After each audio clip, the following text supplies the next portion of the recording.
clock, never needed no wristwatch. Toast up, cheers to life, but this ain't no pit stop.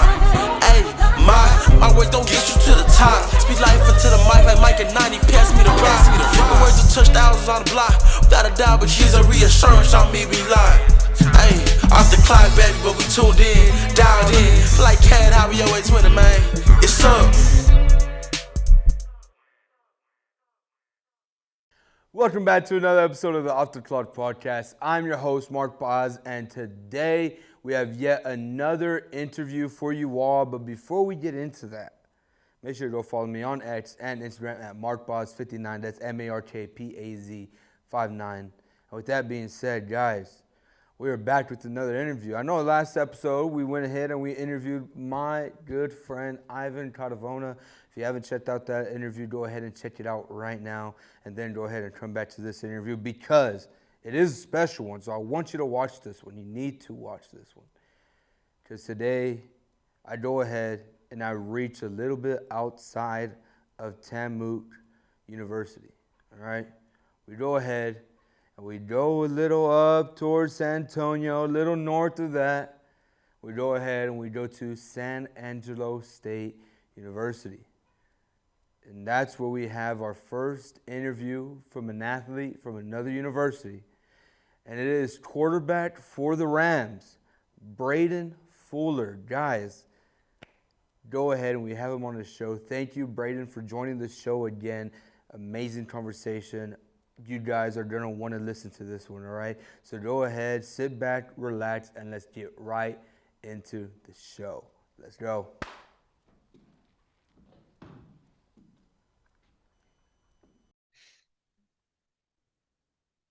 All right.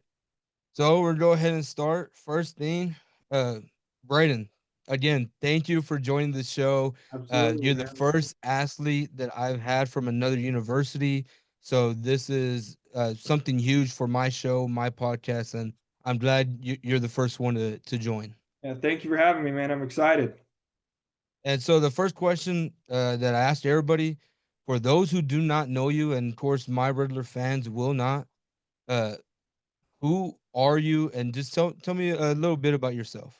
I'm Braeden Fuller. I play football at Angelo State. I'm the quarterback, and I've been here since 2022. I signed here out of high school, and that's just what I'm doing, man. Playing football, going to school. So All right, and now let's go ahead and now you did tell us you played college football at Angelo, but let's go ahead and track it all the way back to the beginning. And whenever you were growing up, what's your earliest memory of playing football? I grew up in California. That's where I'm from originally, and my earliest memory, I was playing flag football at the Boys and Girls Club. My dad was the coach, and I was playing with one of my best friends I grew up with, and that was just it, man. We grew up playing flag football for the most part, and then a little bit of tackle before high school, but flag football was the earliest memory I had, and I fell in love with it at a young age. So that's just what it was, playing some flag football. Was football always the sport that you gravitated towards, or were there any other sports that you liked playing growing up? I played soccer for a long time. So soccer was a big part of my life. And then I also grew up doing mixed martial arts. I did jujitsu. Okay. Yeah, my dad actually, my family, we own a jujitsu academy in California. And so I grew up doing that. And then eventually high school comes around, you kind of run out of time to, kind of do stuff outside of what you're doing in school sports. So that's when football really took over, was going into high school. That was football became like everything. And whenever you started high school, did you start high school in California or and then you Yeah, moved over did. here to Floresville? I was in California until I was 17. I moved in March of 2021. I moved to Floresville, Texas. It's where my dad is from originally. And then so I got to play at my dad's high school alma mater, which was really awesome. And so during this time you're growing up, who was the biggest influence on you and in your journey? Really, my dad for football, because I mean, he taught me really everything that I had to do with football. He played quarterback growing up, and he taught me how to throw the ball, taught me how to, read a defense and stuff like that. So just my dad was the biggest part for football for me. And playing high school there in California, what was your experience like? How was your time there? I mean, it was great. I only had really my freshman and sophomore year, and then COVID hit my junior year. So I never Mm. actually got a varsity season in California. But I mean, just the 2 seasons I had, freshman and JV football, were exceptional. I mean, it's a lot of fun. And then So getting to watch the varsity games and stuff were also a lot of fun to see. So. over there, did they cancel that junior year for you, that football season, or what happened there? So they did in the fall. I know in Texas they kind of had a later one. Like I think it started kind of late October or Yeah. like November. Uh, the one in California didn't happen until April of 2021, but I had already moved to Texas by that time. Oh, dang, yeah, because here my senior or that was my senior year. 2021 was my senior year, and uh yeah, whenever we went, I remember football season or 2020 football season. Yeah. We had to start football like middle of October. We only had 4 games that we were able to play. And that's what in California they were going like they were trying to get us to play in the fall of that 2020, but everything was just so crazy. And so one week they're like, "Oh, we'll start up," and then the next week is we can't do it. So it just kept flip-flopping like that. And eventually I was still doing this for class on sitting in Zoom calls and stuff, and Yeah. I didn't really enjoy that in particular. So I told my dad, I was like, dude, I got to do something. Like, I can't just sit on the couch all day. And that's what Texas was open. Like, they were having the track season going. And Mm. I got into Texas in time to run track my junior year. And so we made it to the regional finals for our 4x1, which was pretty cool. And I got to live life when I moved to Texas. Everything wasn't shut down here. Yeah, we're wide open over here. We opened up. We're probably one of the earliest to open up Yeah. here Yeah. in the U.S. But so during that time, whenever you guys had no season, what was it? Just practicing, just training? What was it?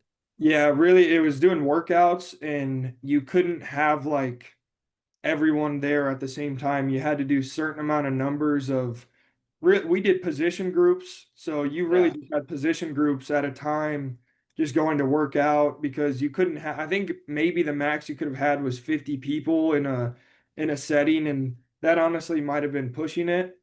And so you couldn't have the whole team in the same setting. Like if we wanted to have a team meeting, we'd be doing a Zoom call. So it was And how big was y'all's team?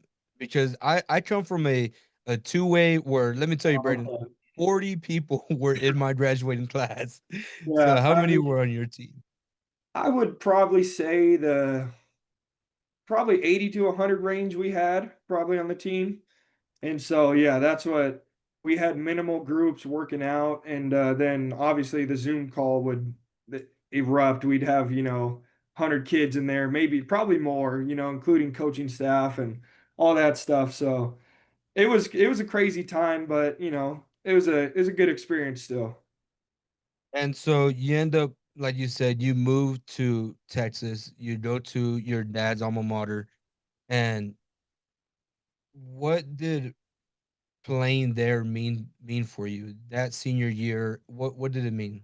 It meant to me like I just got to represent my family more than anything, which is one of the most important things in my life, if not the most, is representing my family. I carry a family name, and I'm proud to have that name. So that was what it was for me, just getting to kind of carry on a legacy of my family's name. And there was whenever I was doing research, and I like to come a little prepared, do a little looking up, and I saw that there was a Southwest Legacy game, Mm. and you walked off that game a 50-yard game-winning touchdown throw. Like, take me through that moment. How was that for you? It was really just the most unreal feeling I've ever felt. Completing a Hail Mary, like you really, you dream about that as a kid. You make up those scenarios with your buddies where you're just throwing a ball around, and that was like that play was crazy. Like I muffled the snap, I broke two tackles, was running around in the backfield, and I got the ball off, and that was even like I was just like, no way, I got it off. And then I'm watching it, and I'm like, dude, we got a chance. And I see my guys come down with it, and I didn't even know what to. I mean, I started crying like I couldn't believe it, dude. It was unbelievable. I bet, like you just said, that is a moment that like you are in the backyard, you're just throwing around, and that's a moment you picture every single time. The time running down and the last throw to save the game. That's and you just did that. That must have been amazing. And that year, you went on to have a pretty good year. I mean, you had over 1,800 yards passing, you had 24 touchdowns. What do you remember most from that season? Really just kind of obviously, you remember big moments like that, but really just connecting with the team. We were having fun that year. That was the biggest thing to us was we were just having fun out there. I mean, we put in the work and we were serious and stuff, but all you can do it like if you're having fun, man, like that's the best thing ever. So we had fun that senior year and we had a lot of people honestly doubt us that year. We weren't even supposed to make the playoffs and we did, and then we won our first playoff game for the first time in I think it was 21 years at Floresville, which is like, the last time they had won, none of the kids that were on the team were alive. So it was like it was crazy, but yeah, it was just a really fun year. And that year you earned district MVP. You had all area honors. Did those moments feel like validation to you, or they just motivation to keep going? Yeah, they're always just motivation. I think a lot of that is a representation of our whole team. Like I can't do that. I had a great O line. I want to say three or four of my guys were first team all district, and then I had a district all district wide receiver, and then my running back was the MVP of district. So we had a bunch of dudes together, and we all kind of everything we got nominated for was just kind of a totality reward of what we put in. And so you really just have one full year of being a varsity starter.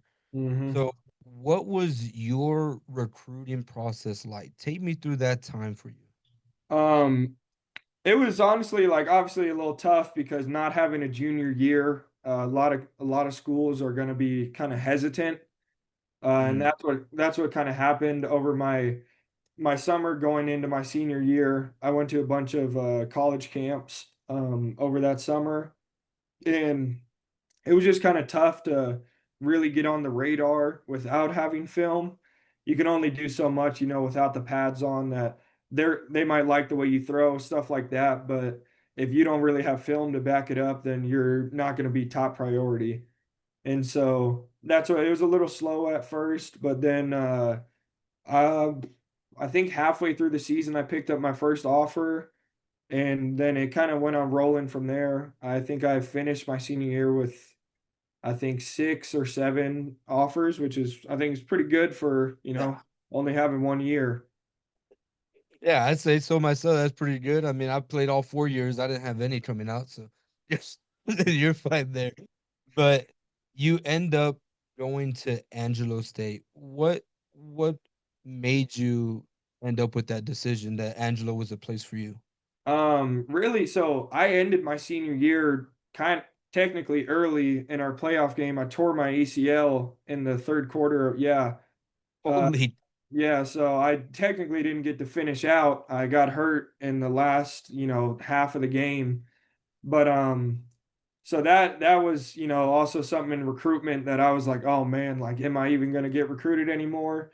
And that was one thing Angelo, they didn't even hesitate on the fact that, I came on my visit and I was in a brace and I had crutches, but they didn't care. The coaches, they still believe no matter what, Coach Gersh and Coach Kilmer, they were like, we know that you're gonna be a great player, and told me that this injury is basically like a little scratch nowadays. So they really made me feel like I was at home on my visit and that they just had full belief in me that I would come back from something like that. And so that was it for me. I committed on my visit and so they reeled me in and I'm glad I made that choice.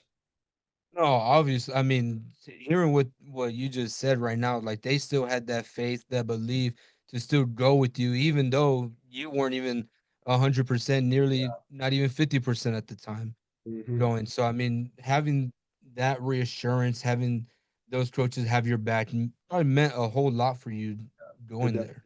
Absolutely it does. And so, what was that the main reason why you, or was that the reason why you redshirted your freshman year also, because you're going through rehab, or what was No, that like? no, I mean I would have redshirted regardless. We had the quarterback that year was Zach Bronkhurst, and he had just he was great dude, great guy, and I mean he had just taken the team 4 rounds deep the year before into playoffs, or 3 or 4 rounds deep. And then I mean, so he was coming back, great guy. I mean, he ran the offense, was a general of the offense, and so I wasn't really like oh I'm gonna come here and start. Like that was never Yeah. in my mind. And but just that redshirt year helps you develop so much and definitely helped with getting my confidence back into my leg. Being on the scout team because you coming off an injury, you're going to feel hesitant. But so I got a free year of practicing against our defense, and then I stopped wearing my knee brace because I didn't like it, and then I got that confidence without the brace, and so it was a good year to take. And to this day, no knee brace? No, I didn't like the way it made me feel when I ran, and I didn't want to become like too dependent on it, like Yeah. mentally. So I started taking it off during practices, and the more and more comfortable I got, I didn't use the brace anymore. And so this kind of amazed me whenever I was looking up and doing research on you. You have played with three family members there Yeah. at Angelo State. How has that been? How has that experience been? So that was obviously another big part of why I could come here. My family members were here. So my oldest brother, which is really crazy, he's 6 years older than me, and I got to play a year of football with him because of COVID and his red shirt. So a lot of people sure I wish I could have gotten that COVID year back in high school, but maybe without COVID, I never get to play that year with my oldest brother Asa. And so it was Asa, Cade, they're both my brothers, and then my cousin is the starting center, Dalton Perry, and we were all here. And so I mean that was awesome, man. That year was incredible. And then I got to play 2 more years with Cade, and then me. This is Dalton's last year coming up this season, so I've got to be with Dalton for the past 3 4 years. So. And practicing with those guys, how has the competitiveness been between all you guys? I know y'all play different positions, but how is it? Who talks the most trash on the team between y'all? I mean, it's between, we would all trash talk each other. I mean, it's the same at home. We're always competitive, but after every practice, we do a punt, pass, kick competition, down the whole field. You got to punt it, pass it, then kick it through the uprights. And we could do that for hours. I mean, I don't do it anymore, but growing up with them, they were both specialists. And so obviously I kicked a little bit and I played soccer growing up. So I can punt it, I can kick it with them, but we're always just out there chirping each other and having a good time. And Angelo, it's not too far from home. It's not too far from Floresville. So how is it playing relatively close to home? Oh, it's awesome. I mean, we bring a whole convoy of people to the games every weekend. Uh, we have this big RV we pack full of people and 3 other cars, and we got a whole section that you'll know it's my family section up there whenever something happens. So it's awesome having that support from our family and honestly a bunch of friends too that come out to the game as well and the student section. So everything, there's just a whole support system going on here.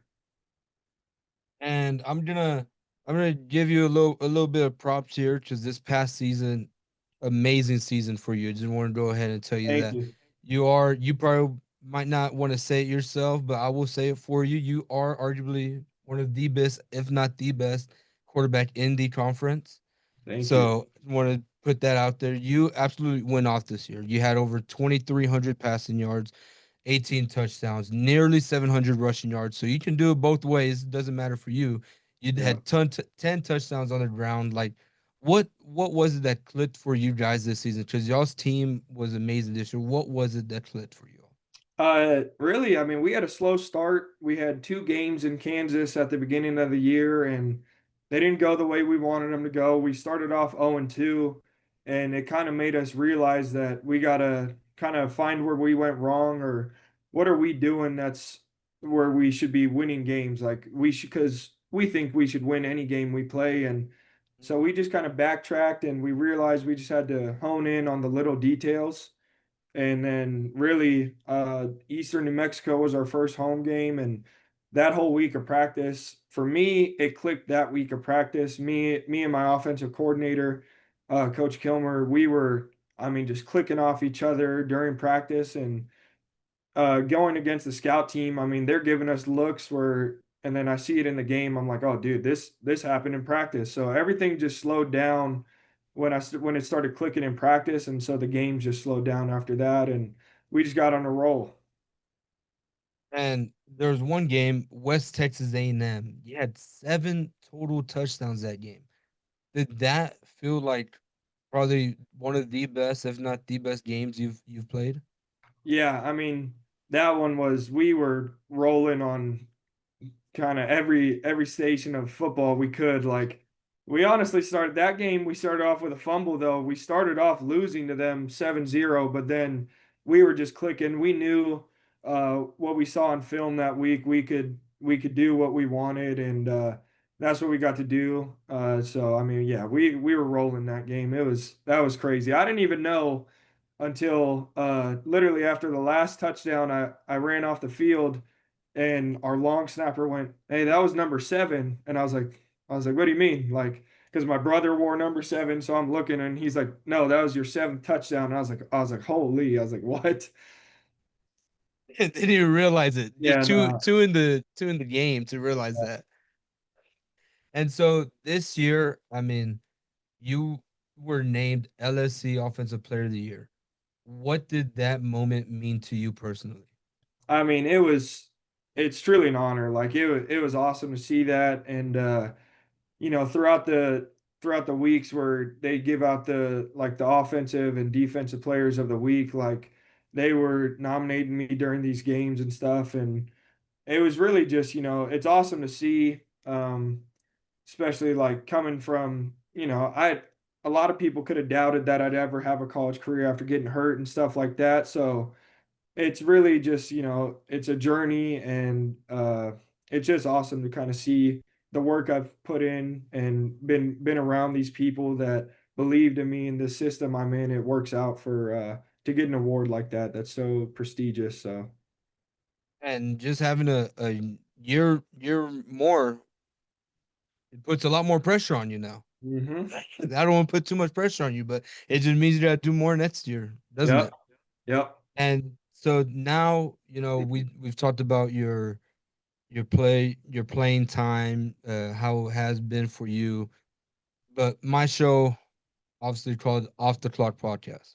hmm I want to know what you are doing off the clock. So when you're not studying film or you're not in the playbook, what does the downtime look like for you? Yeah, so I'm going to take class out of that equation too, because that's part of the Yes. whole, yeah, that's part of the whole thing. But if not, I mean, sometime I'll get on the video game. Uh, I like taking naps. That's extra recovery. Can never get mad at that. And then, depending on weather or what's going on, I like to go golfing with my buddies, or if we can find a body of water, everyone just hangs out at. That's always fun. So, hanging out with my friends and just kind of relaxing and stuff outside of it. Really, what I'm doing. What are some of the games you playing? Or first off, what console do you get?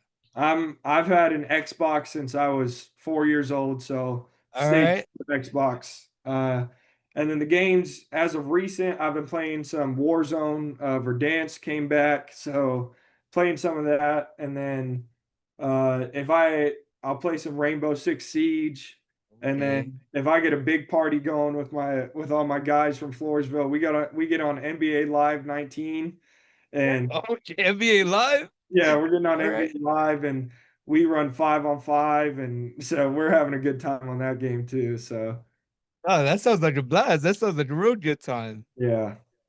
And so, are there any pre-game rituals or maybe like suspicions that you had that you gotta do or just anything that you do regularly? No, I wouldn't say. I mean, there was one every time I went out to warm up pregame, I always started off with the same song. I started off with "Creep" by Radiohead.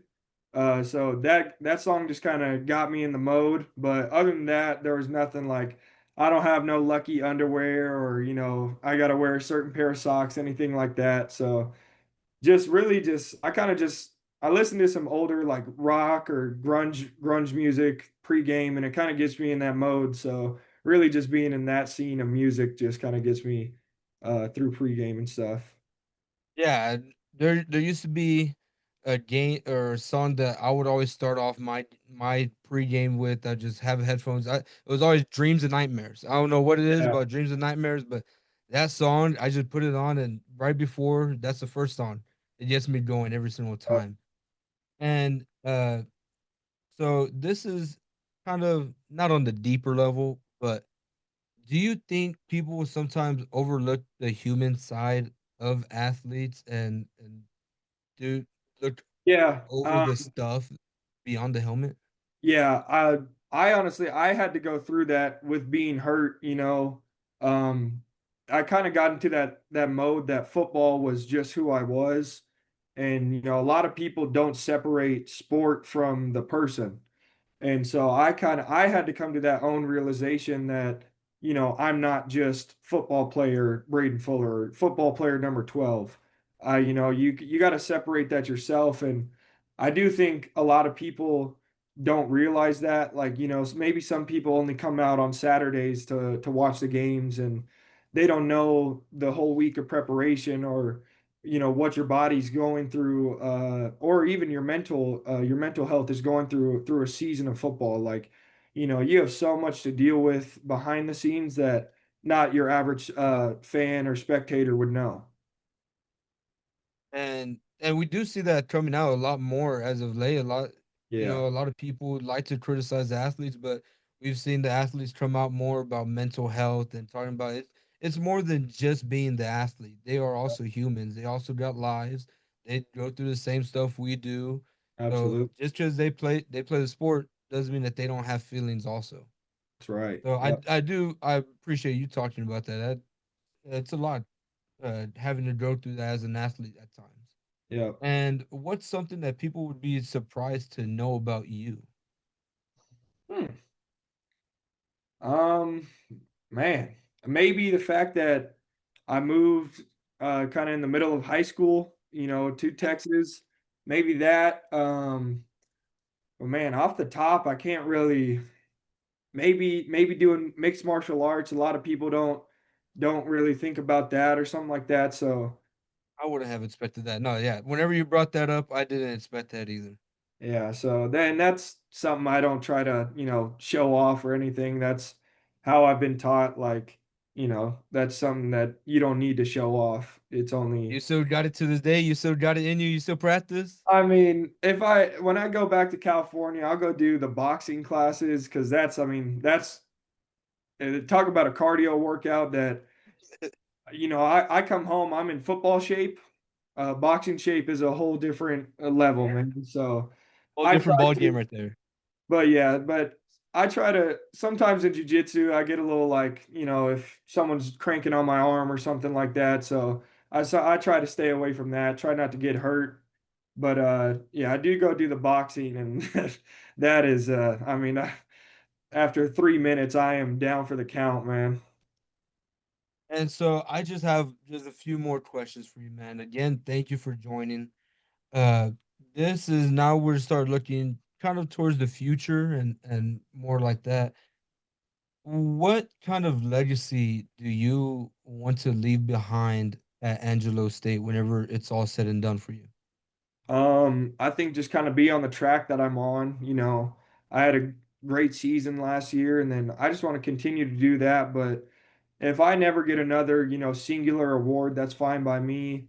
I want us to win as a team. So that's the most important thing, like coming together as a team and everyone believing in each other. And if they can point me out as, oh, I was the leader of that team, that'd be great. But I'm also here. I want us to another Lone Star Conference championship, and I want to make a run in the playoffs. So I just want to have that legacy that, we were a winning team. And, that's the really kind of what we've had going at Angelo for a while, just and kind of continue that.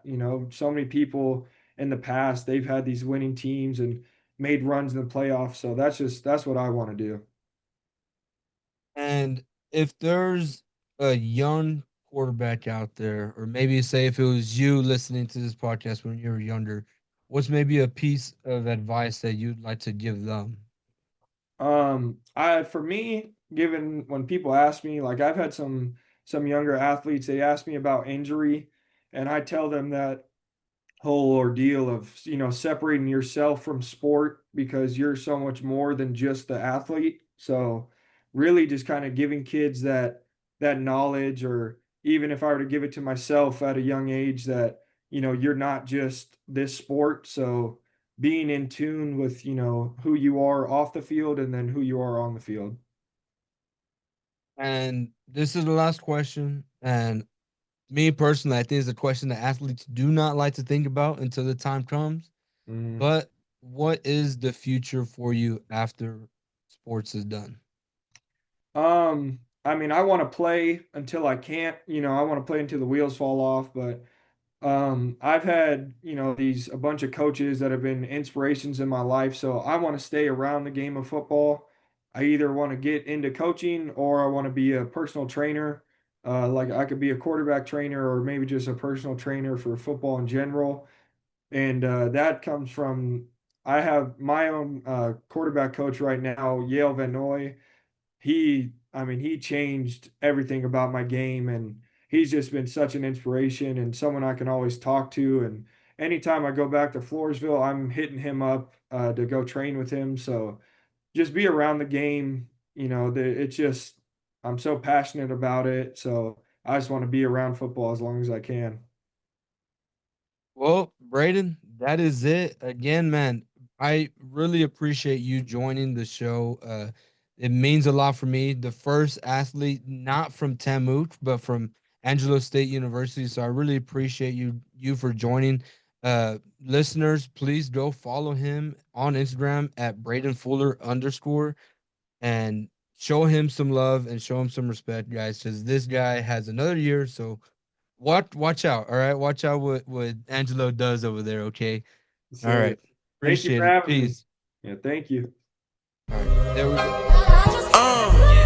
Yeah, off the clock, never needed no wristwatch. Toast up, cheers to life, but this ain't no pit stop. Ayy, my words don't get you to the top. Speak life into the mic like Mike at 90, pass me the rock. My words will touch thousands on the block, without a doubt, but she's a reassurance on me, we lie. Ayy, off the clock, baby, but we tuned in, dialed in. Feel like Cat, how we always winning, man. It's up.